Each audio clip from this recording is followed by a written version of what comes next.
33 కోట్ల మంది దేవతలు ఆకాశంలో నిలబడి స్తోత్రం చేస్తుంటే హిరణ్యకశిపుడు ఆ వెలుతురు చూడలేక స్వామి చుట్టూ తిరిగి గదాదండంతో కొట్టడానికి ప్రయత్నిస్తుంటే దేవతలు విడిచిపెట్టకుండా సంహరించమంటే ఒక్కసారి పెద్ద గర్జన చేస్తూ గబగబా వెళ్ళి ఆ హిరణ్యకశిపుని యొక్క డొక్కల దగ్గర పట్టుకుని పైకెత్తి కలుగులోకి పారిపోతున్నటువంటి ఎలుకని నాగుపాం పట్టుకుని పడగ పైకెత్తితే ఎలా ఉంటుందో అలా డొక్కల దగ్గర పట్టుకుని పైకెత్తి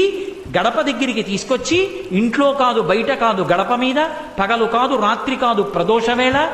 ఏ ఇతరమైనటువంటి ప్రదేశమునందు కాకుండా పంచ పైకి తీసి తొడల మీద పెట్టుకుని పంచ కట్టి ఉంటే దిక్కులుంటాయి, పంచ పైకి తీస్తే దిక్కులుండవు. పంచ పైకి తీసి తొడల మీద పెట్టుకుని ఆ ప్రాణమున్నది కాదు ప్రాణము లేనిది కాదు, జంతువు కాదు పాము కాదు, ఆయుధం కాదు వస్త్రం కాదు శస్త్రం కాదు, రాక్షసులు కాదు దేవతలు కాదు యక్షులు కాదు గంధర్వులు కాదు